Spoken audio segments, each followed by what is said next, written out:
El embarazo de Sofía se mantuvo normal hasta la semana 39. Para esta semana, el ultrasonido le mostraba a los doctores que la bebé se estaba asfixiando. Se toma entonces la decisión de que el parto debe adelantarse y que se realizaría a través de una cesárea.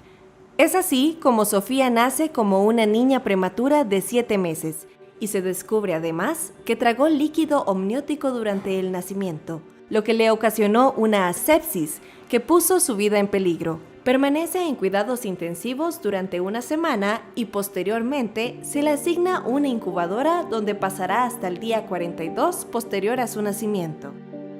Sofía logra finalmente la salida un mes y una semana después. Ya en su casa, debe permanecer con oxígeno por tiempo indefinido hasta que se logren estabilizar sus niveles. Debido a indicadores por encima de lo normal, como el ácido láctico, cuya concentración por volumen mostraba hasta 17, se sospecha que se trata de una enfermedad genética mitocondrial. Este valor se logró normalizar hasta 2 años después de su identificación mediante una corrección de bicarbonato de sodio. Su madre recibe la observación de médicos de que lamentablemente Costa Rica no tiene los exámenes suficientes para explicar su caso. Sin embargo, la enfermedad genética es descartada en tanto no se detectó un deterioro neurológico progresivo. Se abre entonces la posibilidad de establecer nuevos diagnósticos de incluso una enfermedad mitocondrial no neurodegenerativa. De parte de los doctores, se sospecha que pudo haber sido algún gen que mutó y se abre la pregunta del porqué de un nacimiento prematuro si todo parecía estar en orden. Para este punto, a 1 año y medio de su nacimiento, sus niveles de oxígeno se nivelan y le quitan la vía. Con gran determinación, Sofía y su familia, gracias al trabajo conjunto de un equipo interdisciplinario de rehabilitación, asumen el reto de buscar herramientas a nivel motor, debido a que presenta disminución de tono muscular o hipotonía, así como diferentes compromisos a nivel cognitivo y verbal, de manera que Sofía pueda establecer canales de comunicación con su entorno y las personas que le rodean. Concentrar los esfuerzos hacia una calidad de vida implicó realizar un abordaje educativo integral. Desde muy temprana edad, sus padres la ingresaron en un centro de educación especial de carácter público. Más tarde, su situación socioeconómica les permitió trasladarla a un centro de educación privado con atención personalizada. Ahí, mediante la incorporación de herramientas visuales, digitales y análogas, fue ampliando sus funciones comunicativas. Sofía realiza entonces ejercicios de selección manual y de control de retina con la ayuda de dispositivos tecnológicos y la incorporación del pictograma. Posteriormente, en su programa de atención personalizada, realizan avances muy importantes con la tecnología eye tracking. Y es así como Sofía se prepara para ser precursora en procesos de mayor complejidad como la lectura y la escritura. Este panorama abrió posibilidades de pensar más allá de un diagnóstico difuso. Por el contrario, puso la mira en la búsqueda de herramientas para ampliar sus posibilidades de comunicación y para su familia, la posibilidad de integrarse a grupos y comunidades de familias con personas que padecen enfermedades similares alrededor del mundo. A pesar de que en Costa Rica todavía no es fácil encontrar los recursos que faciliten la identificación de causas de algunas enfermedades neurogenéticas, situaciones como esta continúan abriendo camino a entender cómo abordar pedagógicamente la calidad de vida de estas personas.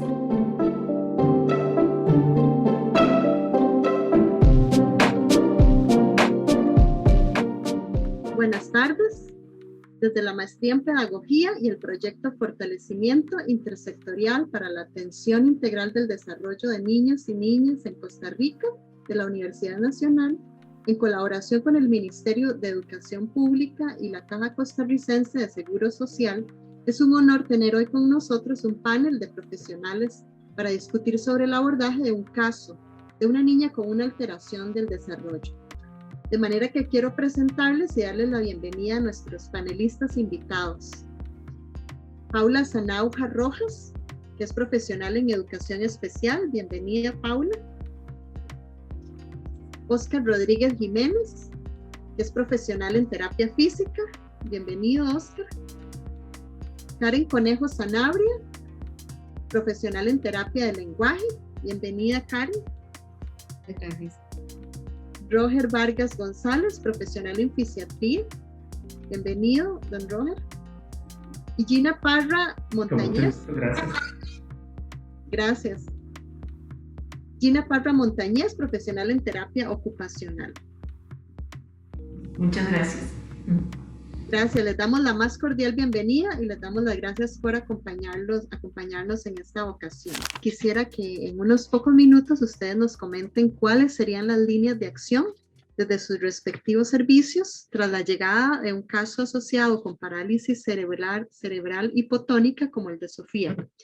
Si gustan, iniciamos con Paula, pero les invito a que puedan interactuar también entre ustedes si lo consideran conveniente. Adelante, Paula. Bueno, muchísimas gracias, muy buenas tardes. Y bueno, yo creo que la llegada de un estudiante nuevo, de un ser humano, de una personita, siempre es un reto que involucra a la familia, involucra al estudiante, involucra a la comunidad educativa. Y como docentes somos pieza fundamental en esa sinergia y en ese trabajo que hay que iniciar.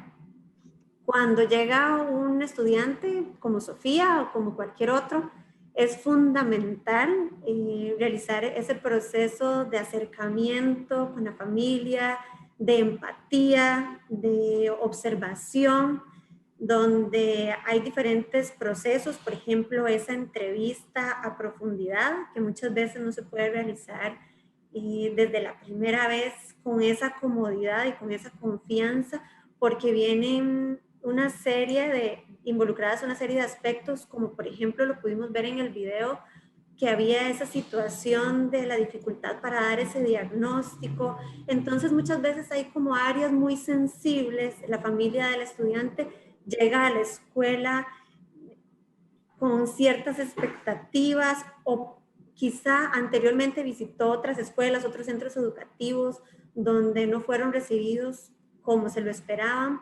Entonces, pienso que la labor del docente es manejar esa parte de la familia, esa parte de la empatía con la situación de una manera muy delicada y siempre abriendo toda puerta de comunicación para recibir a la familia del estudiante y al estudiante.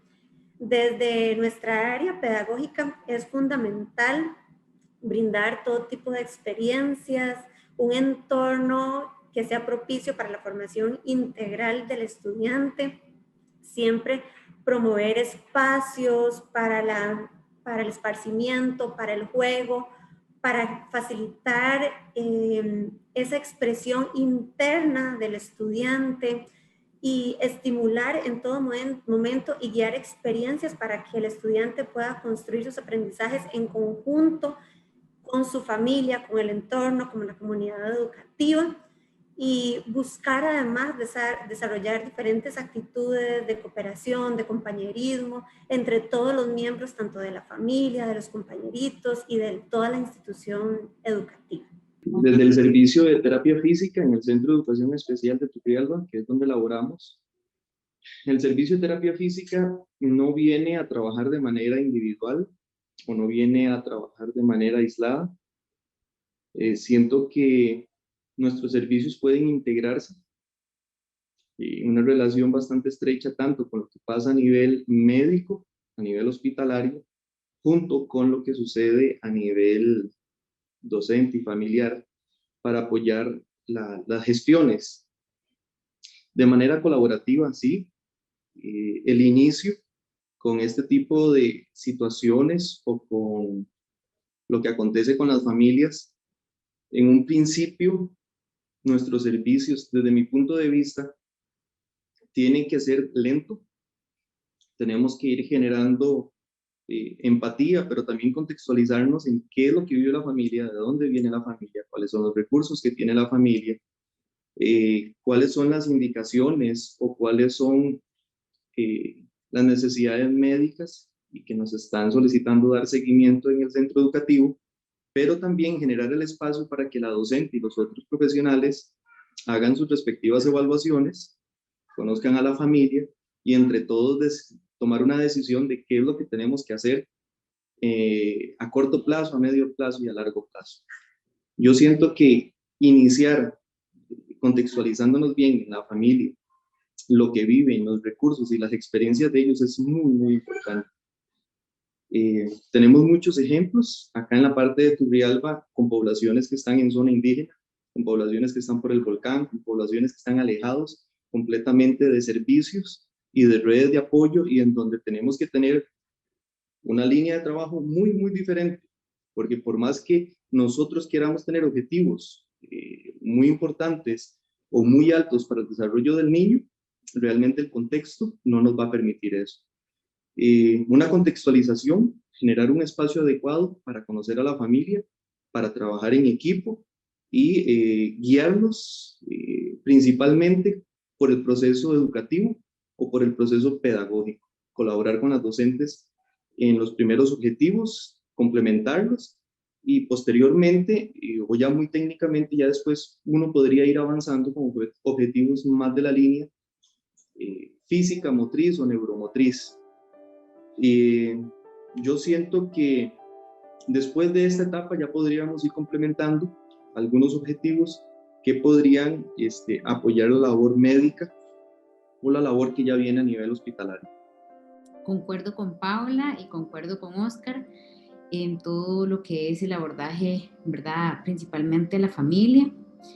Sí, de hecho en este caso es como de esos casos muy puntuales donde Sofía, siendo una niña muy pequeña, ¿verdad? Va a tener muchas incertidumbres por parte de los papás de cómo va a ser su avance, si va a hablar, si no va a hablar. Con respecto a las líneas que realizamos en el Centro de Enseñanza Especial Carlos Luis Valle Macías, que es donde nosotros laboramos, básicamente fijamos ciertos puntos específicos, tantos como el de Paula, ¿verdad? Que es darle toda la orientación a la familia, como Oscar, que pues nosotros generar objetivos, ¿verdad? A corto, mediano y largo plazo. Y una de las prioridades en el centro, ¿verdad? Es que el estudiante no corra con el riesgo de que tenga algún tipo de alteraciones en la deglución, ¿verdad? Entonces nosotros tenemos un equipo de trabajo que se encarga precisamente de orientar a la familia en el caso de que la estudiante venga con alguna dificultad en lo que es su alimentación, ya que es un derecho y como derecho, ¿verdad? Debe ser pues resguardado. Y para nosotros es muy importante velar que haya una alimentación efectiva, eficiente y eficaz. Entonces, realizamos unas pruebas, ¿verdad? Precisamente con presencia de la familia. Entonces, en la parte comunicativa, orientamos al padre de familia para que sea un poco más perceptivo en cuanto a cómo comprende, cómo expresa Sofía, ¿verdad? Y podamos llegar a entender cuáles son las funciones y las formas comunicativas que tiene Sofía. ¿Por qué? Porque puede ser que nosotros, al estar inmersos en un mundo muy verbal, no veamos las cosas que Sofía puede estarnos transmitiendo de ciertas formas, ¿verdad? Y toda comunicación, todo acto es comunicación, ¿verdad? Es imposible no comportarse, por lo tanto es imposible no comunicarse. Entonces, en ese caso, ser más perceptivos. Entonces se da una orientación familiar precisamente con entrenamiento, ojalá de varios miembros de la familia, para poder visualizar, ¿verdad? Cómo rechaza, cómo quiere obtener, cómo quiere informar, cómo quiere socializar la estudiante y de ahí partir a un programa ya básicamente de todo lo que sería el entrenamiento. En el caso de Sofía tuvo muy buenos abordajes, ¿verdad? Porque al final ella se comunica por medio de una tabla de comunicación y posteriormente, ¿verdad? Con un instrumento que ya es todavía más abstracto, que es con su parte visual, ¿verdad? Entonces, en ese sentido, nosotros vamos por ciertos puntos, siempre resguardando, ¿verdad? Que la estudiante esté pues bien estable en cuanto a todo lo que les dije. Y además de eso, al ser un ser integral, ¿verdad? Como lo es Sofía, va a requerir de apoyos de todos los compañeros, ¿verdad? Porque, como lo vimos, tiene una hipotonía, ¿verdad? Entonces va a necesitar también del abordaje en ciertas estructuras, en ciertas funciones, ¿verdad? Como la masticación, la respiración, la fonación, la succión. Y parte de eso tiene que ver también la terapia del lenguaje y la motricidad orofacial. Muchísimas gracias. Yo laboro en el área de terapia ocupacional en el Hospital Nacional de Niños, en el servicio de rehabilitación. Y en ocasiones, ¿verdad? En casos como los de Sofía, pues va a ser muy importante enfocarnos como en 3 áreas, ¿verdad? Muy, muy claras. La primera es basarnos en Sofía como tal, ¿verdad? En el usuario, en la personita, en este caso, la persona menor de edad y su familia. El segundo aspecto que tenemos que considerar siempre va a ser esa ocupación, que en el caso, ¿verdad? De los niños va a estar como más orientada a todo lo que es su autocuidado, ¿verdad? El juego y las actividades de tipo educativo. Ya si estamos pensando, ¿verdad? En una edad mayor, pues mantendríamos lo que es el autocuidado, ¿verdad? En este caso cambiarían en parte las actividades de juego por tiempo libre, esparcimiento y continúan siempre las actividades educativas. Y la tercera área importante van a ser los contextos en los cuales Sofía, su familia o, ¿verdad? Estos niños y niñas se desempeñan. Dijéramos su familia, el contexto educativo, el contexto a nivel cultural, ¿verdad? Y social en el cual ellos se desempeñan. Todas estas 3 áreas, ¿verdad? Van a tener que ser evaluadas de tal forma que nosotros sepamos si de acorde a la edad Sofía, ¿verdad? O estos niños tienen su desarrollo motor, su desarrollo sensorial, su desarrollo en actividades de vida diaria, acordes, ¿verdad? A su edad. Porque de aquí podemos luego nosotros orientar, ¿verdad? Brindar esa enseñanza a los papás de cuáles van a ser las estrategias para poder trabajar e ir ganando esa independencia y funcionalidad. Cuando nosotros hablamos, ¿verdad? Del área de las actividades para ese desempeño funcional, ¿verdad? Y esos roles, pues van a ser muy importantes involucrar incluso, ¿verdad? Los hermanitos, si hay hermanitos o abuelitos o los principales cuidadores, porque ellos, ¿verdad? En ese ambiente o en ese contexto donde se están desempeñando, fuera tal vez de esta área, ¿no? Nuestra, bien sea educativa o bien sea clínica, hospitalaria, pues van a ser, ¿verdad? Gestores muy importantes para nosotros en la parte, digamos, de asistencia, ¿verdad? A nivel cultural o a nivel social o de participación, ¿verdad? Comunitaria. Y también, pues para nosotros va a ser clave el poder tener como esa interacción, ¿verdad? Con su maestra o su educador, si tal vez asiste, ¿verdad? A cualquiera de las modalidades, ¿no? Educativas, si también, por ejemplo, nosotros podemos ya empezar a pensar en que hay que, ¿verdad? Ver cómo es ese hogar, cómo es ese contexto, qué adaptaciones ambientales, ¿verdad? Se pudiesen hacer para tal vez en un mediano o largo plazo facilitar accesibilidad o facilitar áreas más óptimas de juego en casa, para que también a mamá o a esos familiares se les facilite bañarla, vestirla, alimentarla y hacer todas las tareas, ¿verdad? De vida diaria cotidiana. Gracias, bueno. Yo laboro en el servicio de rehabilitación junto con Gina en el Hospital Nacional de Niños y en realidad, conociendo el caso y oyendo los comentarios de los compañeros panelistas, vemos que Sofía tiene una etapa prenatal y una etapa postnatal en donde hay una serie de eventos que van ocurriendo en términos de salud. Estos términos de salud, pues si pensamos en toda la situación antes del nacimiento, en donde podríamos pensar y extrapolar desde el punto de vista cuál es el grupo familiar de donde proviene Sofía, cuáles eran las expectativas de nacimiento de Sofía, si era un embarazo que fue planificado o no, etcétera, o un embarazo que llamamos a veces prioritario porque muchas veces han habido pérdidas anteriores, y toda esta situación que desemboca en un parto prematuro ya genera una problemática, llamaríamos sociofamiliar, que además se viene a complicar con el tema salud de Sofía, porque al ser prematura tiene que pasar un mes, al menos un mes hospitalizada, y el primer abordaje, ya sea que haya sido en el hospital de niños, esa hospitalización en servicio de neonatología o en otro hospital de la red de atención de salud, pues también genera una serie de aristas en las perspectivas, situaciones emocionales de los papás, la condición propia de la menor, en este caso Sofía, que además de inicialmente plantear un tema diagnóstico, llamaría yo etiológico, de poder determinar con la mayor claridad posible por qué tiene ella una hipotonía, además pueden haber otras complicaciones que pueden derivarse de la misma hospitalización, por ejemplo, haber tenido bronconeumonías o haber tenido lesiones en la piel por las vías que se colocan, intravenosas. Esto podría llevar a retracciones articulares, cicatrizaciones, y si esto lo ampliamos a nivel también psicoemocional, tenemos que considerar a largo plazo qué aspectos en la personalidad de Sofía tendrían que alterarse o se podrían haber alterado también por una situación crítica en una hospitalización. Entonces, a la primera pregunta de cuáles son los enfoques en lo particular, nos interesa en la parte de fisiatría, en pediatría, particularmente en el de niños, por ser niños de alta complejidad en una etapa aguda.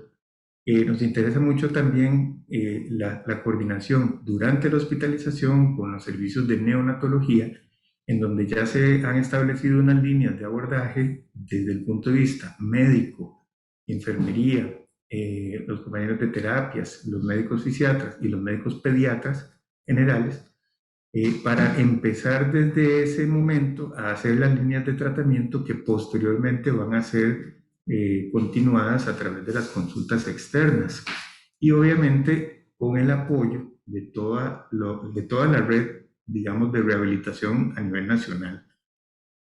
En el hospital empezamos ya a hacer algunas valoraciones iniciales de pronósticas con algunas herramientas como el HAIM, que son instrumentos validados a nivel internacional, que no tienen una licencia, por ejemplo, que tiene que ser pagada, porque en la seguridad pública pues tenemos que entender que hay ciertas limitaciones o ciertas restricciones, y esto me hace pensar también en un temita que voy a comentarles brevemente, porque todo el tema de evaluación podríamos dividirlo en dos cosas, como ya lo han comentado también los compañeros.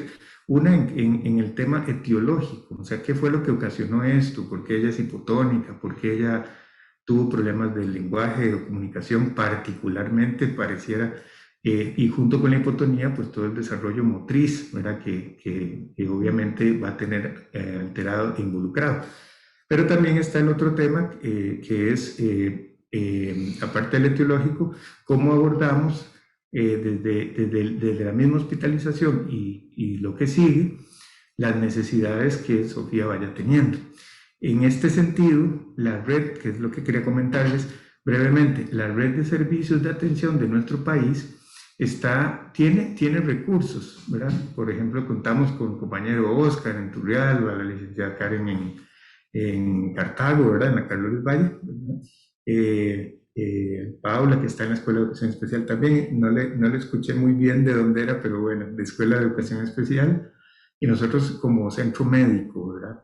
Ahora, la red tiene recursos, pero la red está desintegrada, entonces eso lo vamos a hablar posteriormente, según el esquema, ¿verdad? Que llevamos, la línea que llevamos de conversación.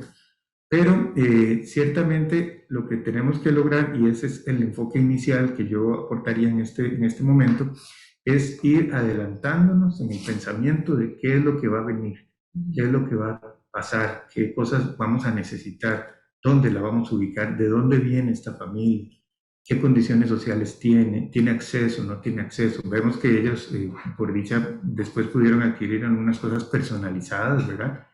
Particularmente pienso que en el tema de lenguaje, comunicación, son insumos que han estado o que están de hecho más involucrados en la parte educativa en nuestro sistema que en la parte asistencial médica, ¿verdad? Llamémoslo caja de seguro social. Entonces, a través del Ministerio de Educación Pública es que generalmente se logra accesar a este tipo de necesidades, de productos de apoyo de la comunicación en este caso. Y nosotros hemos quedado como de los productos de apoyo de la movilidad o de la postura, ¿verdad? Entonces, si lo vemos, sí tenemos recursos, pero sí requerimos una mayor integración real. Y aquí pasa una cosa muy curiosa, el Ministerio de Educación Pública en particular, pues tiene su red de atención a través de las escuelas, con todas las variantes en la prestación de servicios que a lo largo de los años se han venido presentando, ¿verdad? De hacer procesos de inclusión en aulas regulares, etcétera. Y sin embargo la caja no ha tenido ese ritmo de crecimiento, o por lo menos nunca lo ha tenido, entonces no es equitativo el tema de tener tal vez tres escuelas en un área, mientras que ni siquiera hay un solo servicio de rehabilitación de caja en toda esa área, por ejemplo, ¿verdad? Entonces ahí tenemos algunas disparidades, pero aún así yo creo que son cosas muy salvables, y para eso hoy día, por ejemplo, para muestra un botón, como decimos, estamos aquí interactuando, ¿verdad? A nivel de una plataforma, y yo creo que eso es a lo que podríamos ir aspirando poco a poco. Muchísimas gracias a todos por sus valiosas intervenciones. Definitivamente es importante este trabajo interdisciplinario, intersectorial, y nos vamos a dirigir un poco más hacia explorar esta dimensión, y quizás podemos seguir el mismo orden que habíamos seguido anteriormente, pero igual si quieren alguno de ustedes participar antes o interactuar con alguno, pues tengan toda la libertad. En este segundo bloque que ahora estaríamos iniciando, nos interesa saber qué acciones podrían tomarse para ampliar esos canales de comunicación, qué vías de trabajo suelen establecer entre profesionales. Bueno, ya nos adelantaba algo el compañero Roger, y con qué propósitos, y qué tipos de trabajos colaborativos se pueden establecer entre profesionales de otras disciplinas para un abordaje más integral. Creo que va en esa línea precisamente de qué se ha hecho y qué otras cosas ustedes creen que podríamos crecer hacia trabajar de manera articulada.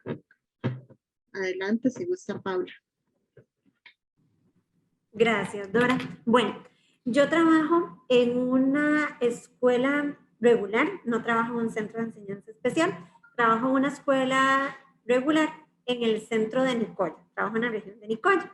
Es una escuela muy grande y tiene alrededor de 1000 estudiantes. Trabajo en un servicio educativo que atiende a niños desde el nacimiento hasta los 4 años con alguna discapacidad o riesgo en el desarrollo. Este es un plan, por así decirlo, que viene implementándose desde el 2015, basado principalmente en los derechos establecidos a la niñez para recibir una atención educativa temprana. Dichosamente, en esta escuela donde yo trabajo, hace 6 años, existe un equipo de trabajo interdisciplinario muy acorde hacia las necesidades de la población. Entonces yo trabajo con terapeuta de lenguaje, trabajo con terapeuta física, y bueno, y vivimos también, la escuela está situada muy cerca del hospital. Entonces la mayoría de estudiantes que recibimos vienen del hospital, referidos del hospital de la anexión de Nicoya o del hospital Niños, o pues de alguna otra situación, ¿verdad? De algún otro hospital. Entonces, siempre tenemos como esa línea de trabajo, se recibe la referencia del estudiante, realizamos ese proceso de conexión con la familia, se conversa de una vez con la terapeuta de lenguaje, con el terapeuta físico, se asigna el horario, se realiza como todo ese trabajo en conjunto inicial para favorecer al estudiante en horarios y en todo este tipo como de atención para que el niño pueda llegar a la escuela y recibir todo este tipo de servicios. Sin embargo, como lo decía Oscar, no todas las zonas del país, ¿verdad? En este caso, en las escuelas, no se ven beneficiados los niños con todo estos terapeutas en una sola escuelita, ¿verdad? Son tal vez no pocos, pero no son todos los centros educativos que cuentan con todos los terapeutas en este caso. Considero que es fundamental, sea cual sea la situación, siempre tener esos canales abiertos, ¿verdad? De comunicación, sea que tengamos todos los profesionales en un mismo centro educativo, como Karen, que trabaja en un centro de enseñanza especial también, funcionamos en ese sentido parecido, porque Karen también tiene compañera o compañero terapeuta ocupacional y todavía es más rico. A mí me llegan referencias de niños que traen la recomendación siempre del terapeuta ocupacional. Yo creo que cualquier persona podría ser candidato a recibir terapia ocupacional en cualquier escenario, y eso va a contribuir sin duda a su calidad de vida. Entonces, oportunamente siempre vienen las referencias de los estudiantes con esta indicación de ser atendidos en terapia ocupacional, y en este caso, acá en la escuela donde yo trabajo, pues no está la opción. Entonces siempre, pues ahí es donde siento como esa carencia, y pienso que otros profesionales en otras escuelitas donde está solo la maestra y no existe esa terapeuta ocupacional, ese terapeuta físico, ese terapeuta de lenguaje, se siente un poco como solo o desacuerpado en esas otras áreas que sin duda son fundamentales para realizar ese abordaje integral, que es lo que siempre se busca. Como docentes, pues siempre debemos, aunque no tengamos estos profesionales cerca, siempre debemos pues estar en comunicación con la Asesoría Regional de Educación Especial, porque yo siempre pienso que siempre están como esos contactos que, aunque no estemos directamente enlazados y administrativamente ubicados para atender a esos niños, podemos establecer estas líneas de comunicación, por ejemplo, como estas, ¿verdad? Nos vamos conociendo, son espacios, y la asesora o el asesor de educación especial de la región también puede facilitar estas líneas de comunicación entre los profesionales, ¿verdad? Tal vez Paula está aquí solita en esta escuela, pero la asesora me puede conectar con Karen, me puede conectar con Oscar, que de alguna manera no trabajan para esta escuela, pero podrían brindar una serie de recomendaciones. Pienso que la actitud del docente es fundamental, tener esa apertura, no decir, bueno, es que yo no tengo el apoyo de la terapia física, no tengo el apoyo de terapia, no tengo, aquí no hay.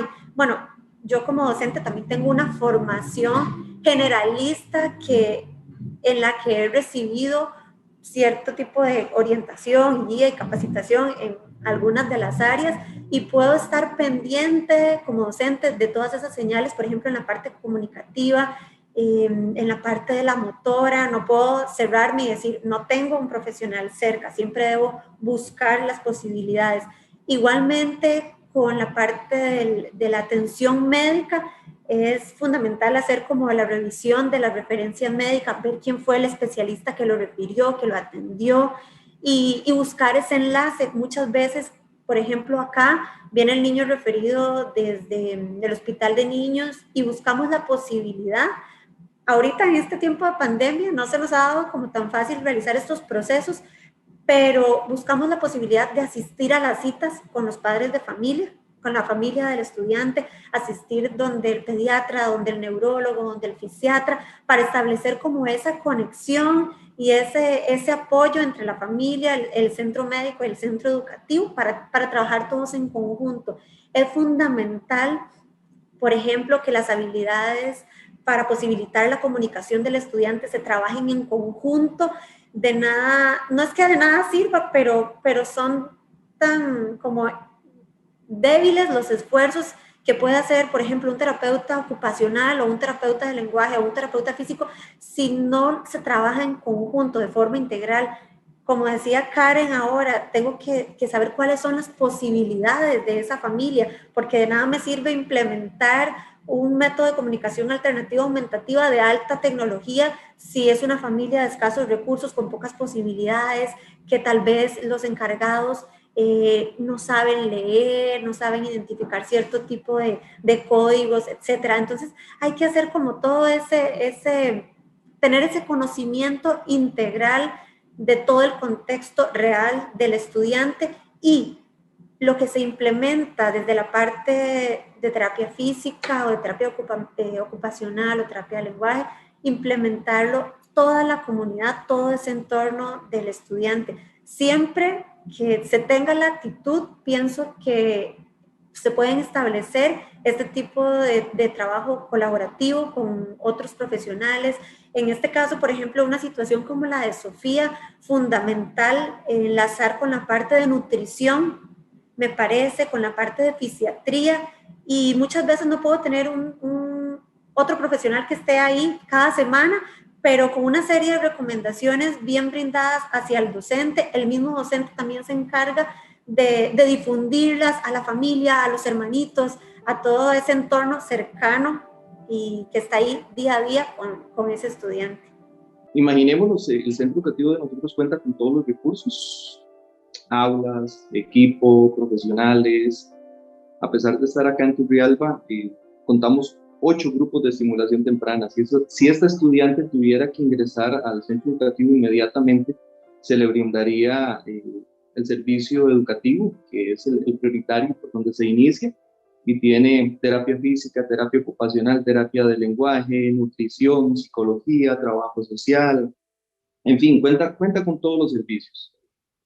Después de que yo brindo el espacio oportuno para conocer el contexto de la familia, los recursos, las capacidades que se pueden ir observando tanto de la estudiante como de la familia, yo podría establecer diversos objetivos. El tema del desplazamiento de ella a largo plazo y a corto plazo, el tema de cuidado postural, el acompañamiento a terapia ocupacional con lo que es el entrenamiento de ayudas técnicas, mejorar la motricidad gruesa, el entrenamiento de la familia, y en el contexto de la escuela yo lo voy realizando, incluso voy coordinando con todas las personas aquí a lo interno, y si tuviera que hablar y coordinar con Gina o con Roger, incluso se haría. Eso es algo muy básico, incluso con la doctora Ureña, con la doctora Leiva o Santa María en el hospital de Turrialba, porque tengo el recurso. Entonces yo seguiría el proceso siempre, que quede claro, siempre enmarcado que es un proceso académico, que es un proceso pedagógico de un estudiante y que nuestros servicios colaboran. Pero hay otro espacio que quiero mencionar, y es el espacio en donde no están estos servicios, porque igual tenemos que visualizar a las docentes o a los otros profesionales que estén en diferentes áreas del país, que no tienen esos servicios, pero que tienen estos casos o viven estas realidades. ¿Qué pasa en Puerto Jiménez? En la escuela de Puerto Jiménez con este caso. ¿Qué pasa en Matina con este caso? En Grano de Oro, Rancho Redondo, Catira, Pejivalle de Pérez Celedón, en Playa Sámara. Escuelas unidocentes o escuelas donde la docente tiene muy pocos servicios. Entonces también tenemos que mencionar o explicar que el niño, o como este ejemplo que se está dando, puede ingresar a un centro educativo y yo considero que los docentes tienen la capacidad para iniciar, pero que también tienen que tener una capacidad de autogestión muy grande, porque tienen que buscar los contactos. Como lo mencionaba, se pueden buscar a las asesorías, pero incluso dentro del circuito pueden haber otros profesionales que ayuden, inclusive hasta en la parte de terapia física si no hubiese un terapeuta físico, acercándose lo máximo posible como son los profesores de educación física, con las líneas de las etapas motrices o con la parte de la estimulación motora gruesa. Entonces, las docentes que no están en un centro de educación especial o que no están en un centro educativo que cuente con muchos recursos, tienen que tener la capacidad de autogestión y la búsqueda de diferentes profesionales que le ayuden a esa familia a desarrollar un plan académico, un plan terapéutico y poder de esa manera brindarle herramientas a ese estudiante. Sí, es un poco complejo. Conozco muchos lugares donde los docentes están solos y podemos enmarcarlo a nivel país, por ejemplo, en hospitales nacionales, en el área metropolitana, pero también hay que visualizar que el docente o que la familia no siempre tiene acceso a esos recursos. Entonces, no hay excusa para poner objetivos o para poner un plan de trabajo o marcar una ruta corta con esos estudiantes o pequeña. El servicio de terapia física, si bien es cierto, está distribuido en todo el país, pero no necesariamente abarca todas las zonas periféricas. Entonces, una recomendación para las docentes, como les digo, son los servicios de educación física. Sé que hay muchas escuelas donde tienen a los profesores de educación física con los niveles más inferiores, entonces podemos hacer uso de lo que son las escalas motrices o las actividades de motora gruesas básicas con ellos. En dado caso de que las escuelas o las zonas donde están no concentren o no tengan un profesor de educación física, igual es que la docente trate de buscar por medio de la dirección regional un servicio que pueda hacer una relación con ellos. Incluso tenemos el tema de la tecnología, entonces por medio de direcciones regionales o por medio de diferentes profesionales también se puede acuerpar esos procesos o esas zonas en donde no se tienen los servicios y brindarse colaboración. Específicamente, tanto con los centros educativos que tienen los servicios de terapia física, con casos similares a este, el trabajo colaborativo sí es base para desarrollar los procesos. En estos procesos creo que no hay que olvidar que inicia con una línea más académica, más pedagógica, y que el docente es el eje en el cual se van acercando los diferentes servicios que se necesitan para este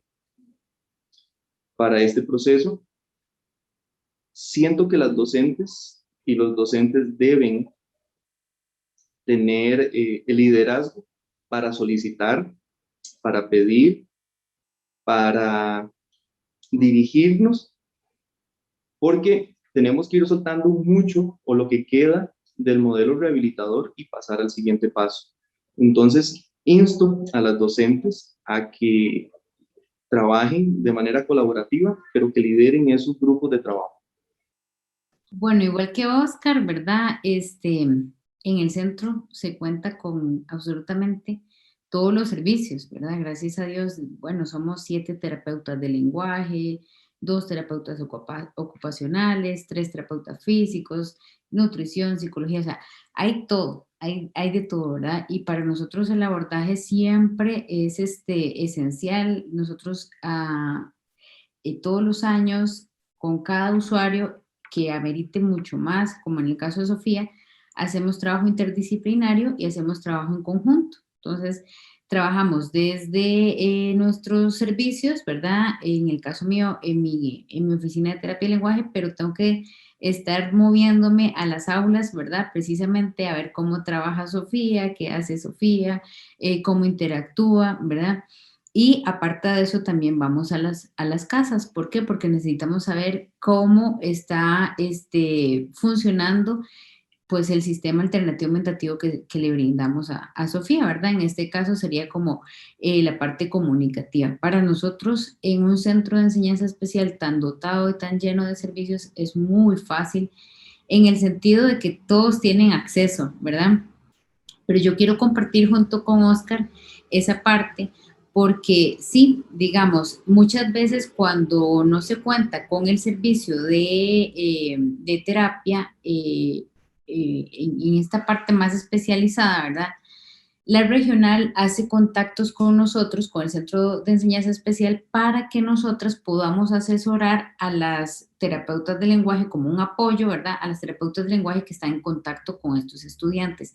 Si fuese el caso de que vive en un lugar donde haya terapia de lenguaje, sin embargo, que la terapeuta necesite como un refuerzo en cuanto a la parte de comunicación, como un refuerzo en la parte de deglución y alimentación. Entonces, la regional hace un contacto, le pide a la escuela que si nosotros podemos recibir a la terapeuta y nosotros le damos como un cierto apoyo, una cierta capacitación a la persona que se vaya a encargar de ella, ¿verdad? En el caso de una inclusión, de igual forma, nosotros como escuela somos responsables, ¿verdad?, de que haya una socialización del trabajo hecho y bueno, en algunas ocasiones hasta vamos a la escuela donde ella va a estar, y le brindamos como las estrategias que nos sirvieron a nosotros e incluso probamos estrategias que se puedan realizar en ese lugar, ¿verdad? En el caso del que ya no existiese ¿verdad? El apoyo de la terapia de lenguaje. Entonces, lo que hacemos es fijar un vínculo así grandísimo con la docente, darle toda la información a la docente en varios puntos específicos.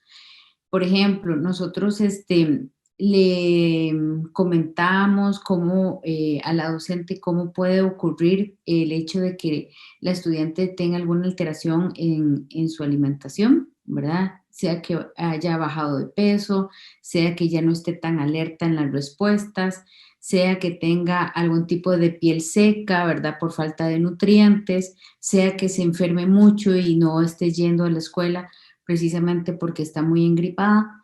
En la parte comunicativa le apoyamos mucho a la docente, ¿verdad? En el sentido de cómo son sus formas de comprensión, cómo son sus formas de expresión de la estudiante, incluso le decimos, ¿verdad? Cómo ella puede ir viendo mediante el juego o mediante las actividades de clase ese nivel de competencia comunicativa, porque como lo decía Oscar, ¿verdad? Hay lugares en los que sinceramente no va a haber la posibilidad de la compra de un equipo como el que tenía Sofía. Entonces tenemos que utilizar muchas estrategias comunicativas como lo que sería la parte concreta, como lo que sería todo lo que es la anticipación y calendarización con objetos muy concretos, pasarlo incluso a naturalizar esos objetos concretos para que lleguen a realizarse un tablero de comunicación de baja tecnología, ¿verdad? Que es prácticamente con los pictogramas, dibujitos, etcétera, incluso recortes, ¿verdad? Porque en esos lugares a veces el imprimir una tabla de comunicación es bastante caro o bastante difícil, incluso se implementa con recortes, con dibujos que propiamente el padre de familia puede realizar, que a veces son más inteligibles por parte del usuario, y y se le da un apoyo, ¿verdad? Más especializado con esa docente para que la docente entienda cuál es el objetivo a seguir, ¿verdad? En realidad, las direcciones regionales en ocasiones hacen unos contactos bastante significativos y se logra esa parte. Como dice Oscar, es responsabilidad de todos nosotros, ¿verdad? Que estamos aquí, velar porque se den esos contactos. Sí existen, ¿verdad? Sí existen. Si estamos nosotros hoy aquí de ciertos lugares bastante lejanos, ¿verdad? Como Paula, sé que esto sí existe, ¿verdad? Lo más importante de todo, para mí en este caso, es que está bien, el manejo interdisciplinario es básico y fundamental. Sin embargo, también hay que ver las expectativas que tiene la familia y la misma niña, ¿verdad? O el mismo niño, porque en ocasiones quieren que todo se dé muy rápido y esto es un proceso lento, es un proceso que es coordinado pero lento. Entonces también hay que bajar un poco los niveles de ansiedad de las familias y explicar bien paso a paso los objetivos que pueden ser muy, muy pequeños, muy cortos, pero que se pueden cumplir en cada año, ¿verdad? Entonces, ese es mi aporte. Muchísimas gracias, Karen, por esa perspectiva también tan valiosa y cerraríamos este bloque con Gina y con Roger. Adelante. Okay. Muchísimas gracias. Bueno, y en la línea, ¿verdad?, de todos los aportes de los compañeros, pues yo considero que, como se ha mencionado, como la actitud, la disposición del profesional en el área en el que esté, va a facilitar, ¿no?, estos vínculos, esta comunicación. Puntualmente en el caso, dijéramos, de nosotros, pues muchas de estas como líneas, ¿verdad?, o acercamientos a nivel de el trabajo para con nuestros niños, pues se pueden hacer, por ejemplo, a nivel telefónico, porque hay que dar, ¿verdad?, como ese seguimiento ya a todo lo que está ya vivenciando en el diario vivir Sofía y estos niños en sus escuelas, para que nos retroalimenten, ¿verdad?, a nosotros aquí en el área de terapia ocupacional, también, por ejemplo, a través de informes, ¿verdad?, escritos, como contando qué se hace, ¿no?, y haciendo como ese intercambio de información.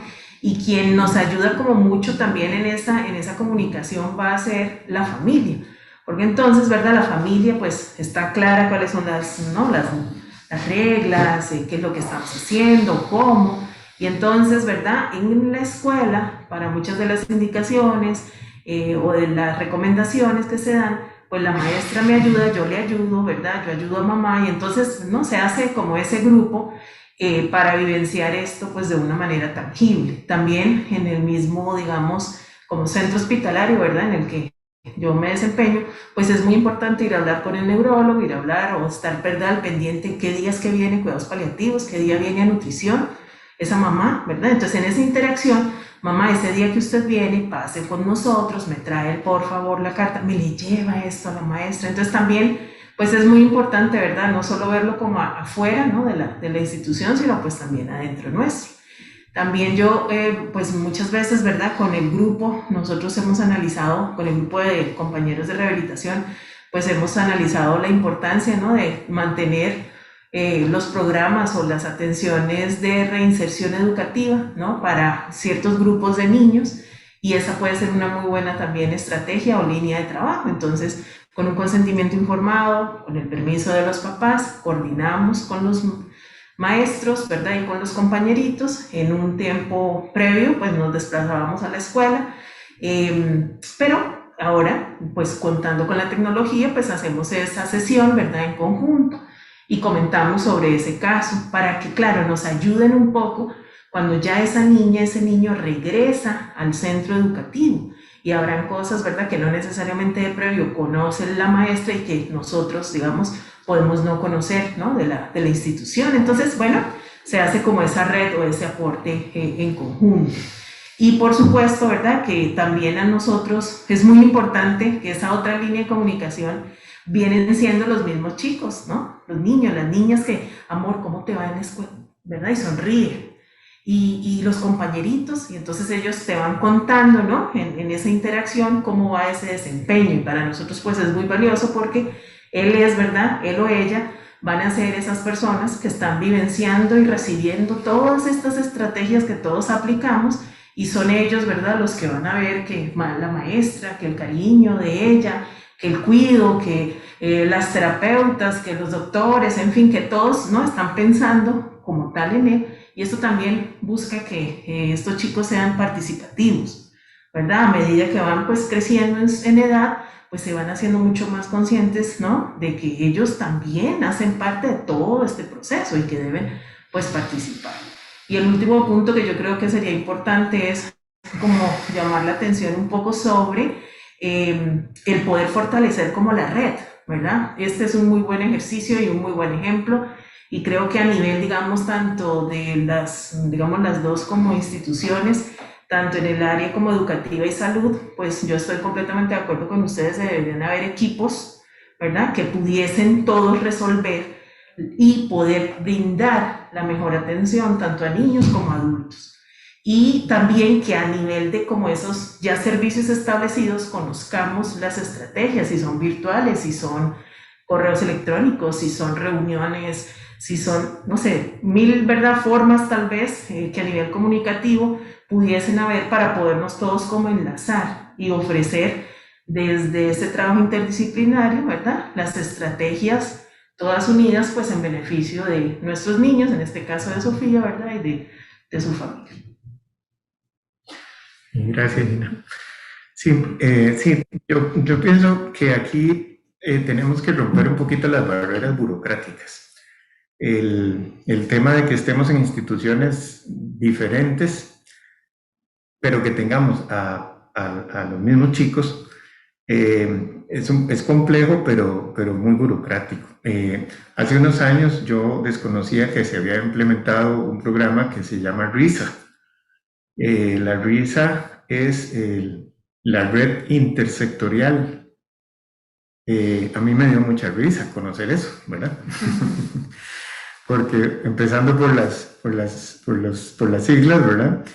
Pero me llamó mucha atención porque hacía muchos más años atrás yo había tenido una experiencia interesante de poder ir desde una clínica periférica, ya como fisiatra, a una escuela de educación especial que fue la Centeno Well en aquel momento, y por medio de la anuencia de la dirección de la clínica, una vez cada 15 días, en una mañana o una tarde, no recuerdo muy bien, yo me desplazaba a la escuela y entonces los docentes tenían ahí, los compañeros de terapia física o ocupacional, tenían una lista ya de chicos que no tenían atención en ningún centro de salud en la parte de fisiatría.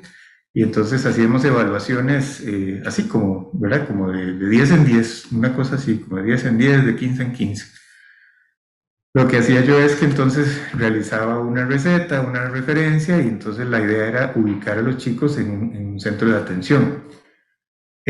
Aún creo que todavía persisten alguno que otro chiquillo que tal vez no está en control en el área específicamente de fisiatría. Sin embargo, creo que eso ya, espero pensar, me gustaría pensar que eso ya es diferente.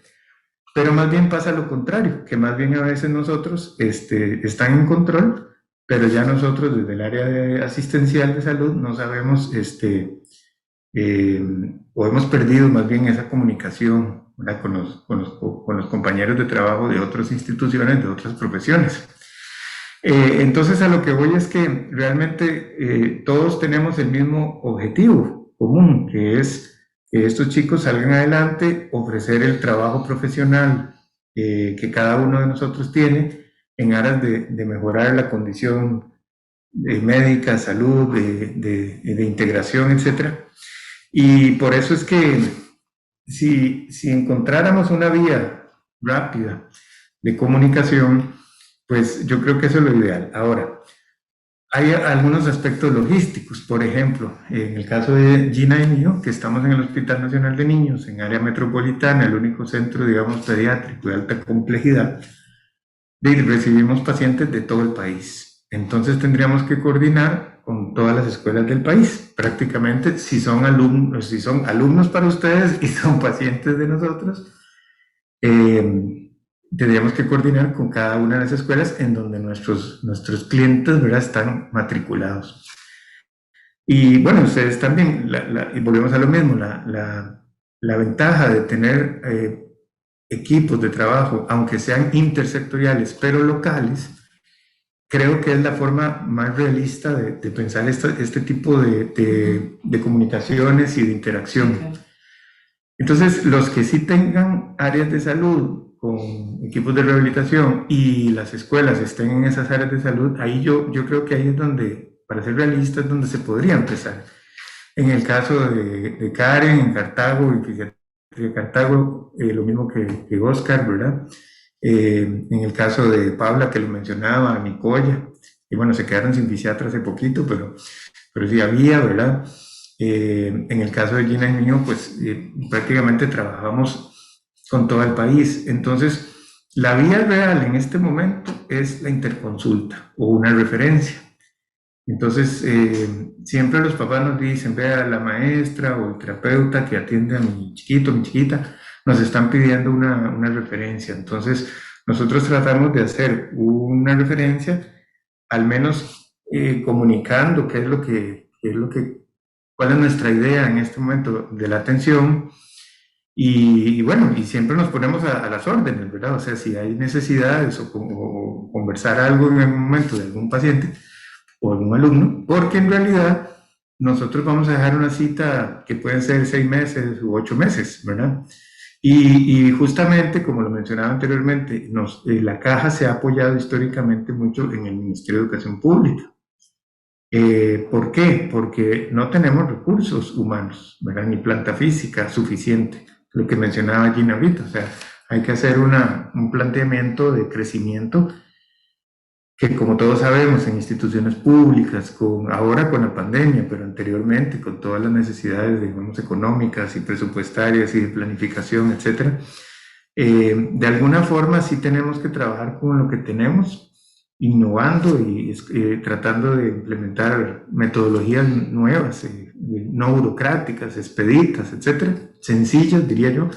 Pero por otra parte, también creo que siempre hay que estar tratando de que el servicio que se ofrezca sea más equitativo a nivel de país y más específico en los que ya tenemos, y que haya un crecimiento programado, que yo creo que tal vez esa es la palabra que ha faltado a lo largo de los años, ¿verdad? Nadie tiene un programa establecido de crecimiento de profesionales a nivel público programado.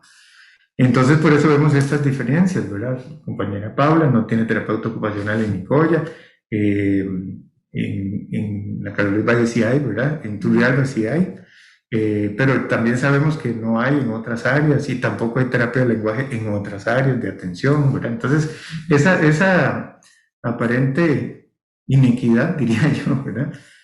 Uno no se explica por qué, ¿verdad? ¿Por qué? O sea, ¿por qué unas sí tienen, por qué otras no tienen, si la institución es la misma? Para mí claramente es un tema administrativo.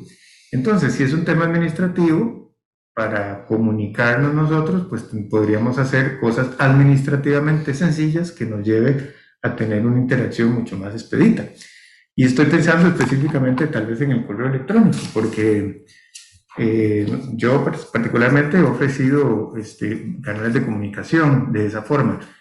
Sin embargo, ahorita estamos trabajando por dicha con la Dirección de Servicios de Atención de la Niña y la Niña de la institución de la Caja, y justamente nuestra participación hoy día es por la invitación que nos hizo doña Adelaida Mata, que coordina el equipo de atención de servicios del niño y la niña de la institución, y entonces a través de esa dependencia, que es la dependencia oficial de la institución para la atención de los niños y las niñas, es que hemos hecho varias acciones. Por ejemplo, el tema de revisar algunas fichas técnicas de sillas de rueda, de coches, de implementos o de productos de apoyo que a través del ministerio quieran implementar en los niños. ¿Qué podría haber la caja en el tema de férulas, ortesis? ¿Qué podría hacer el MEP? E incluso actualmente, ¿qué puede hacer el CONAPDIS? ¿Verdad? Entonces, a través de esa interacción entre estas dependencias, pues se van sacando algunas consultas. Sin embargo, yo creo que si hay un tema muy específico, no hay ningún problema en que en alguna forma se traten de comunicar con nosotros de alguna manera, si el paciente está a cargo de nosotros en la parte asistencial, y si hay alguna duda que ustedes tengan, pues eso es una cosa que se puede conversar, ¿verdad? Eso no hay ningún problema, para nada. Pero ciertamente lo ideal sería que no dependa de la buena voluntad de alguien, sino que sean herramientas y canales de comunicación formales y establecidos para que ya sea a través del circuito educativo, ya sea a través de el área de salud correspondiente, donde hayan médicos fisiatras, en este caso específicamente, se puedan hacer algún tipo de comunicaciones oficiales periódicamente, ¿verdad? No sé, una vez al mes, o cada 2, o cada 3, pero el asunto es que tiene que haber algo que esté establecido. La RISA, que es la red intersectorial, está establecida como una posibilidad de que a través de las referencias de los docentes o terapeutas puedan ser vistos los pacientes en las áreas de asistencia médica. Digámoslo entre comillas, tratando de brincarse el primer nivel de salud, puesto que ya hay una experiencia, una expertise de profesionales que atienden diariamente al niño en las escuelas y que a veces van a necesitar ser valorados por el pediatra. Entonces, esa red existe y de ahí se brinca usualmente, en el caso específico de fisiatría, a las áreas en donde cuentan con fisiatras, ¿verdad? Porque recuerdo mucho que es algo como constante, favor valorar el uso de férulas, favor valorar enviar un bipedestador, una ortesis, etc. Entonces, ahí es donde uno dice, bueno, si un fisiatra ni siquiera está en control en fisiatría, ¿cómo adelantamos el proceso? Claro. Entonces, en ese sentido está la RISA como primera opción que existe formal, y la otra es que los pacientes puedan acceder rápidamente a donde haya un fisiatra que pueda prescribir estas cosas dentro de la institución. Bueno, quería hacer un pequeño comentario con respecto a lo que se ha hablado de la paciente, el caso que se presenta, el tema de la hipotonía. En realidad no debemos de hablar de parálisis cerebral hipotónica. Por definición, si se quiere, un aspecto muy técnico, la hipotonía más bien hay que considerarla como toda una entidad separada que pertenece a un cuadro sindrómico muy, muy amplio. Vean que inicialmente se pensaba en un aspecto mitocondrial y después eso como que se fue descartando. Sin embargo, al mismo tiempo se hablan de situaciones que corresponden a parálisis cerebral hasta el primer mes de vida y después de eso a daño cerebral adquirido. Son definiciones. Lo importante es que, para no enfrascarnos en un tema así muy, tal vez no tan importante, es que si nosotros logramos siempre tener mucha claridad de cuál es la situación de salud que condiciona a una discapacidad o un daño estructural, problemas cognitivos, etc. Si nosotros tenemos claridad de eso, podemos pensar en un pronóstico. Entonces, esas expectativas que Oscar mencionaba de la familia, hacer el plan a corto, mediano y largo plazo, toda esa temática se podría tal vez visualizar mejor porque ya sabríamos qué esperar. Para mí eso es lo importante de tener una claridad diagnóstica lo más aproximada posible. En el caso de Sofía, pues pareciera que todavía no hay un diagnóstico definitivo en términos etiológicos y claramente se tiene que trabajar con los síntomas que presente, ¿verdad? Si es hipotono, si es restricciones, si es problemas de lenguaje, etc. Y esto sí me parece muy relevante, que aunque no tengamos un diagnóstico, se empieza a trabajar con las manifestaciones que presente, ¿verdad? Incluso nosotros en el hospital, aunque sea un diagnóstico oncológico con pronóstico reservado, igual trabajamos porque lo que nos interesa es pasar a las otras cosas que vamos a comentar con relación a la calidad de vida. Y este sería ya el bloque final que yo les propondría a ustedes de discusión y que tiene que ver con precisamente la pregunta, iría en el sentido de qué es posible hacer para tener una perspectiva que tenga como enfoque la calidad de vida de esta niña, ¿verdad? Veíamos que en el caso de Sofía fue un diagnóstico un poco incierto todavía, pero eso no retrajo a los profesionales de empezar algún trabajo, a la familia, y entonces quería que nos dieran su aporte, me gustaría que nos dieran su aporte en este sentido, desde esta perspectiva, y cómo lograr empezar a trabajar con estos niños aun cuando el diagnóstico aún no esté tan claro. ¿Qué ideas tienen al respecto? Muchas gracias. Si gusta, en el orden que ustedes quieran participar. Adelante.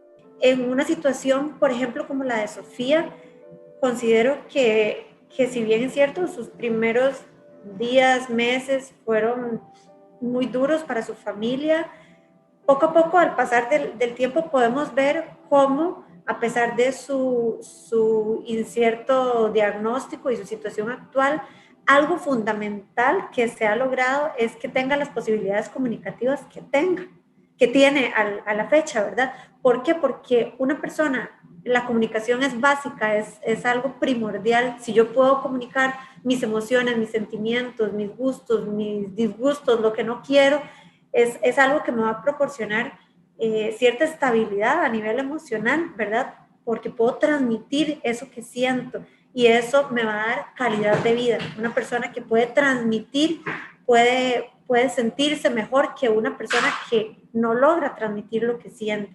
Entonces, vemos que la situación, en este caso de Sofía, al topar profesionales con conciencia de esa condición de derechos, le brindaron esas oportunidades que ella tiene a la fecha que le van proporcionando tener esa calidad de vida. Ella entró a un sistema educativo, dice, privado, más personalizado, y yo considero que en la parte a nivel del Ministerio de Educación Pública, como lo decía Oscar y como lo decía Karen, tenemos muchísimos recursos. Hay algunos centros educativos que no tienen tantos recursos, pero sí existe el CENAREC, existe el CONAPDIS, como lo mencionaban también el doctor, y existen muchísimos centros de recursos que nos van a proporcionar distintos apoyos técnicos dependiendo de la condición o situación del estudiante.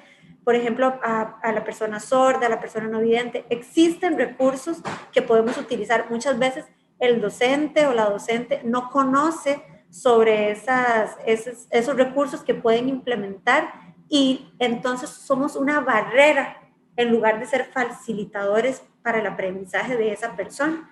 Entonces siento que no podemos ser como esa barrera para ese estudiante, más bien tenemos que buscar todas las posibilidades que existan para brindar esa calidad de vida, ese bienestar emocional, esa inclusión en la comunidad y en la familia, que en este caso puede tener Sofía, la obtiene gracias a esas posibilidades comunicativas, ¿verdad? Y siempre también como docentes debemos estar pendientes de la situación médica, por ejemplo, si está tomando algún medicamento, a qué hora lo tomó al salir de la casa, a qué hora le hace efecto, para ubicarle inclusive hasta un horario de atención, cuál es la mejor hora, ¿verdad? Para atender a ese estudiante que va a estar con esa mayor disposición, que le va a permitir tener mejores relaciones con sus compañeros, con la maestra y tener toda esa disposición que sin duda le va a hacer tener un mejor proceso de enseñanza-aprendizaje. La calidad de vida es fundamental en cualquier ser humano para tener apertura y disposición a diferentes situaciones. Visualizándonos a Sofía y a otro montón de estudiantes, a otro montón de niños que tienen las docentes a nivel nacional, va a haber una gran presión por el tema de movilidad. Sea que tiene el tono bajo, sea que tiene el tono regulado, sea que tiene el tono alto, pero que hay un problema de movilidad, va a haber presión. Va a haber presión de los padres de no gatea, no gira, no se arrastra. Y esa presión va a empezar con cosas muy básicas como no ha levantado la cabeza, no se nos ha sentado. Y los padres lo que hacen es empezar a comparar al niño con otros. Entonces, siento que a nivel docente y a nivel institucional hay que ir guiando a las familias a diferentes mecanismos de desplazamiento para la exploración del medio ambiente, viendo cuál es la capacidad máxima que va a tener ese niño o esa niña para lograrlo, va a ayudar mucho. Evitar en todo sentido el sedentarismo, evitar en todo sentido la cuna, el coche, el portabebé, y buscar más el suelo, más el juego, e ir guiando a la docente y a las familias hacia esto, en un tema de buscar calidad de vida, porque no podemos estar pensando en un niño de 6 meses o de 1 año que se mueve poco y que no vamos a parar esa situación porque va a ser un niño que a los 10 años, 15 años se va a mover poco igual. Contracturas y deformidades, problemas posturales, eso molesta, lastima mucho a los niños, porque de un niño que tal vez no logre caminar, pero que logre estar bien posicionado, que logre estar bien sentado en una silla de ruedas o una silla regular, una andadera, pero en la aparición de deformidades y de contracturas van a haber cambios a nivel institucional que hay que hacer. Los pupitres, las áreas de trabajo, las áreas de descanso, los comedores. Entonces, a la medida de lo posible, en la que terapia física pueda colaborar para sostener ese tipo de problemas, estando el niño pequeño y en coordinación con la parte hospitalaria, va a ser mucho mejor para procesos más largos. Tenemos muchas experiencias en estudiantes que los hemos visto de 1, 2, 3 años y ahora los tenemos de 20 años, y en donde hemos tenido con el paso del tiempo de venir haciendo un montón de modificaciones o adaptaciones en la institución para tratar de darles comodidad, confort y accesibilidad, porque han venido las deformidades o los problemas posturales o contracturas incrementándose en el tiempo. Entonces eso es algo que hay que tratar de sostener lo máximo posible en los primeros años de vida.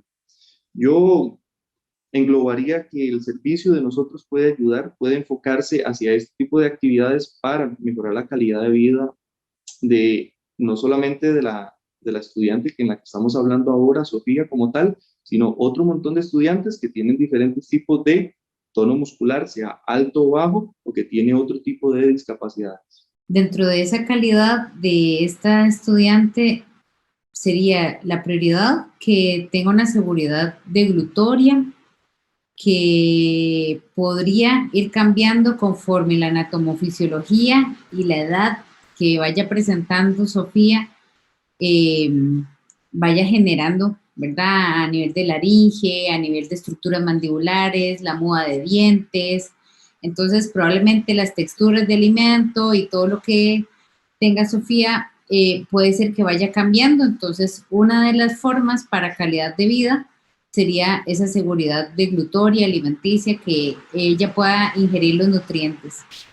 El trabajo continuo con respecto a la comunicación, porque el hecho de que Sofía lo pueda lograr en la sesión de terapia o lo pueda lograr en la escuela, no quiere decir que va a ser completamente funcional, ¿verdad? Ocupamos que esa comunicación se pueda dar en todos los ambientes, en el hogar, en la comunidad, con los familiares que son un poco más lejanos, abuelita, abuelito, etcétera, ¿verdad? Y parte de esa calidad de vida para ella es que sí puede interrelacionar con todos los demás. Y pues todas las orientaciones terapéuticas que se vayan revisando conforme pasa el tiempo, ¿verdad? En el caso de que si se le implementaron algún tipo de técnicas miofuncionales para el trabajo muscular, o que si se le aplicaron algún tipo de técnicas para el trabajo orofacial, ¿verdad? De toda la musculatura, pues que los padres puedan reproducir algunas técnicas que sí puedan reproducir los padres, perdón, y otras que pues realmente necesitemos nosotros revisar. Pero básicamente la calidad de ese estudiante va a depender mucho de ese familiar. Entonces hay que empoderar mucho a esos padres para que sigan y continúen con lo que serían las recomendaciones que cada uno de todos nosotros estamos implementando.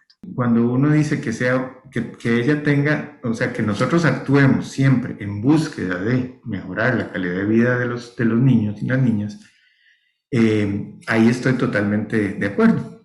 Creo que en dos grandes rasgos la calidad de vida tiene que ver con condiciones y tiene que ver con ciertos hitos de bienestar.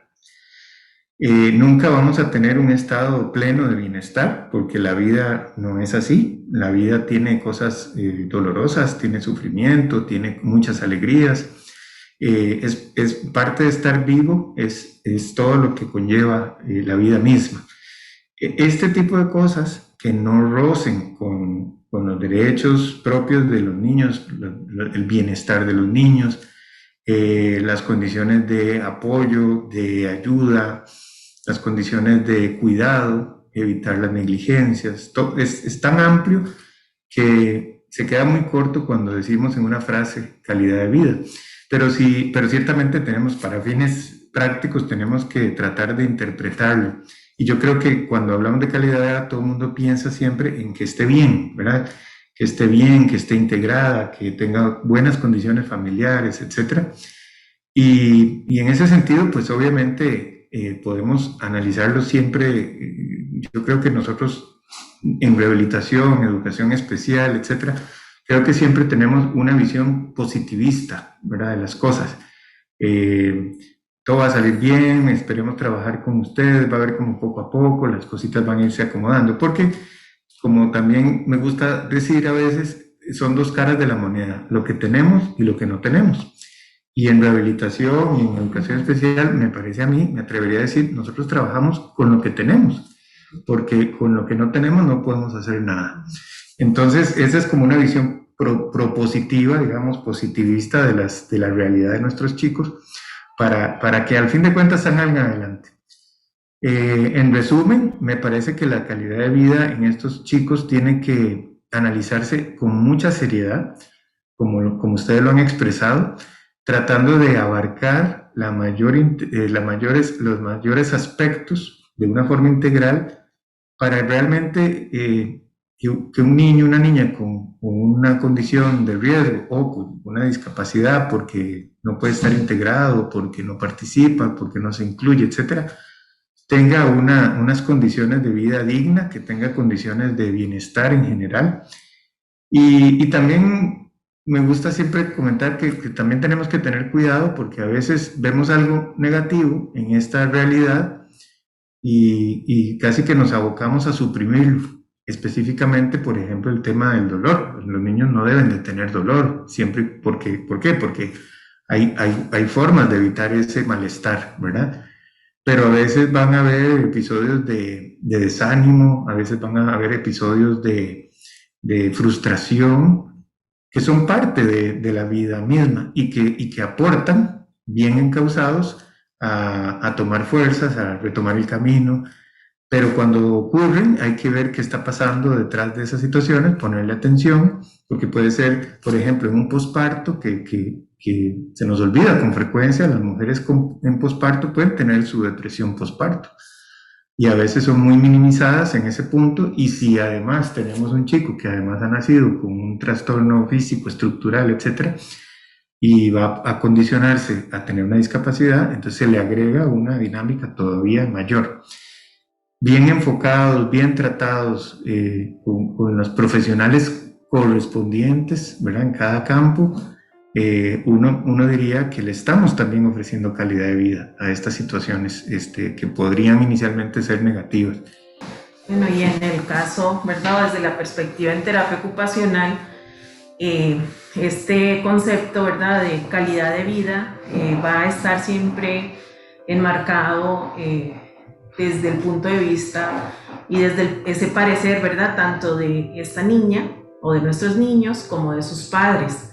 ¿Por qué? Porque para nosotros puede ser muy importante, ¿verdad?, que desarrollen las tareas de vida diaria acordes a su edad. Claro, porque eso les da independencia, y cuando da independencia da un sentido de logro personal y da una causación personal, el que yo puedo ir a mi escuela, el que yo tengo compañeritos, el que yo puedo compartir con mis primos, ¿verdad?, en todos esos contextos.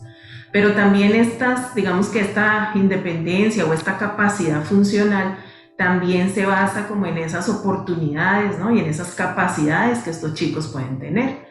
Y esto, ¿verdad?, pues va a orientarse, o deberíamos, ¿verdad?, no perder de vista de que este niño o esta niña sea capaz, ¿verdad?, de reconocer: yo soy hábil, yo puedo, esto no lo puedo hacer, pero lo puedo compensar de esta otra manera. Es decir, que aunque sabemos que hay oportunidades, también que puedan reconocer, ¿verdad?, en dónde necesitan una ayuda o una asistencia.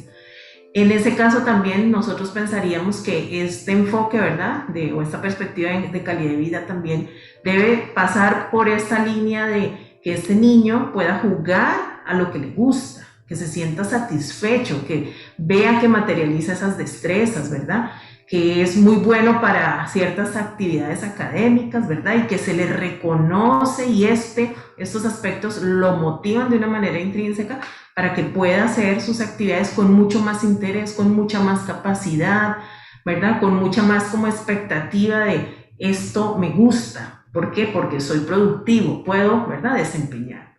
Y por supuesto que, ¿verdad?, pues es algo que uno siempre pretende con cualquiera de nuestros chicos, es que al preguntarle a ellos, ¿no?, ¿cómo te sientes? ¿Qué quieres hacer? Que ellos tengan también esa posibilidad de decidir, ¿no? Yo quiero, me gusta, no me gusta, me siento de esta manera, de esta otra manera, porque pues para nosotros, ¿verdad?, pues que esos chicos sonrían, pero pues también que reconozcan cuando tal vez no fue una mejor acción, pero podemos, ¿verdad?, como tenerlo como esa oportunidad, ¿no?, de mejora, pues va a retroalimentar muchísimo a la familia, ¿no?, y a esa familia también ver ese resultado, ¿verdad?, puntual, específico en estos niños, pues les va a dar muchísima satisfacción, ¿no?, de ese deber cumplido como papá, como mamá, como maestro, como profesional. Entonces, creo que también en esta perspectiva de calidad de vida, pues al ser como un trabajo, ¿verdad?, entre todos, pues también nos retroalimenta a todos, también nos enseña que no debemos, ¿verdad?, bueno, intentar, o tal vez en este caso no funcionó. Entonces también estos enfoques o estas, digamos, como atenciones que brindamos también, ¿verdad?, deben dejarnos a nosotros como esa retroalimentación y esos aprendizajes de qué estrategias, ¿verdad?, de qué maneras, de qué mejores habilidades o destrezas pudimos desarrollar para, bueno, tomar de esto y, bueno, aportar a otros niños, ¿verdad?, en otras condiciones. Muchísimas gracias, Gina, y a todos ustedes que realmente han hecho aportes sustanciales, muy valiosos para la comprensión de todo este fenómeno que es el abordaje interdisciplinario de niños con alteraciones en su desarrollo. Definitivamente creo que para ir cerrando y concluyendo quisiera comentar algunas ideas básicas de lo que he comprendido que en esta discusión se ha señalado, y lo primero que diría es que realmente el abordaje interdisciplinario es muy valioso, muy importante, que debemos apuntar a continuar articulando, a continuar estableciendo esas conexiones entre los diferentes profesionales, porque, y creo que una segunda línea que me gustó mucho que ustedes enfatizaran, porque no necesariamente es la realidad de ustedes, pero sí están conscientes de que en el país hay brechas sociales importantes y que repercuten también en la atención de estos niños, ¿verdad? Lo que han llamado algunos de ustedes inequidad, y que realmente es un reto que también tenemos como país, y que algunos señalaban romper las barreras burocráticas. Creo que Roger indicaba esto, algunos de ustedes también hablaba de que los docentes pudieran tener una actitud proactiva también de búsqueda, de conexión, para que también desde esas células de la sociedad que son las escuelas podamos tener también contacto, asegurar ese contacto con los diferentes profesionales. Y también se habla de un crecimiento programado.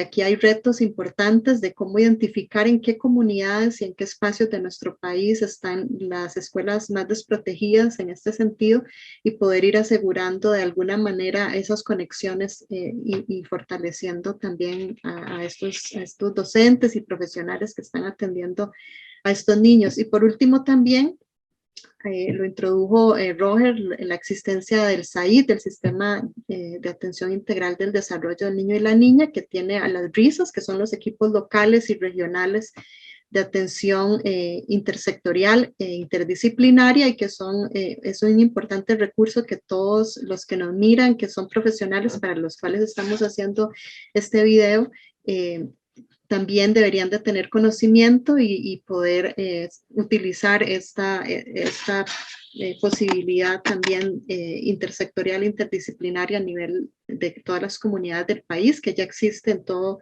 el país establecido. Entonces, ahora para cerrar, lo que quisiera es, bueno, como les decía, tenemos profesionales de diferentes disciplinas que puedan estar interesados en ver este video, y que van a ser muy enriquecidos en ver este video. Y quisiera que entonces en una oración final podamos enviarles cuál sería el mensaje que ustedes quisieran darles a estos profesionales, como les digo, en las diferentes disciplinas, cuando ellos reciben o tienen que enfrentar la situación de un caso como el de Sofía, que acabamos de estudiar y de visualizar. Entonces, si gusta, lo hacemos en el sentido contrario, empezando con Gina, luego Roger, y iríamos en el sentido contrario. Adelante, Gina. O Roger. Bueno, Bueno, estábamos aquí conversando un poquito. Yo creo que en síntesis podríamos decir que los profesionales en rehabilitación tenemos que trabajar mucho, aprender mucho, compartir todo y ser muy empáticos con los papás y con los chicos. de acuerdo. Muchas gracias, sí, de acuerdísimo. Estamos de acuerdo. Al unísono. Gracias, Gina y Roger. Entonces, iríamos ahora con Karen. Ajá. Bueno, a mí me gustaría decirle a todas las terapeutas del lenguaje que el apoyo temprano, el apoyo a la docente, el trabajo colaborativo con todas estas personas en las diferentes áreas va a ser un pilar fundamental. Sin embargo, tenemos que darle un apoyo bastante significativo a las familias y recordarles que cualquier pequeño avance es un gran éxito después. Muchísimas gracias, Karen. Vamos con Oscar. Adelante, Oscar. Principalmente a las docentes, recordarles que estamos en un paradigma diferente. Ellas son el eje sobre el cual giran los equipos a nivel educativo. Entonces, que asuman el reto, que lo lideren y que lo disfruten. Hay muchos niños que ayudar. Muchas gracias, Oscar. Y finalmente, Paula, por favor, adelante. Bueno, yo creo que todos elegimos esta profesión por amor y porque tenemos la vocación y ese sentido de servir al prójimo y siempre no debemos perder ese objetivo, nuestro objetivo final. Siempre tenemos como muchos distractores en nuestro entorno, colegas, papelería, situaciones administrativas, montones de situaciones que perturban de alguna u otra manera nuestro quehacer y eso nos puede desenfocar, pero yo creo que siempre debemos tener claro cuál es nuestro objetivo, que es ese estudiante, y siempre debemos trabajar por y para ello. Muchísimas gracias, Paula, y a todos ustedes. Apreciamos muchísimo su tiempo, sus aportes, sus perspectivas, que realmente van a permitir que muchas personas a través de esta grabación puedan seguir reflexionando, podamos seguir reflexionando y actuando también en las diferentes esferas y dimensiones en las que estamos llamados a actuar, pues a hacerlo. Y creo que nos ha dado una mayor comprensión de este fenómeno, como decía, de alguna manera, o de esta realidad de cómo abordar a estos niños con alguna alteración en su desarrollo. Muchísimas gracias de parte de la Universidad Nacional, del Ministerio de Educación Pública, también con quien estamos trabajando, de la Caja del Seguro Social, por su tiempo. Muy agradecidos. Que tengan buenas tardes.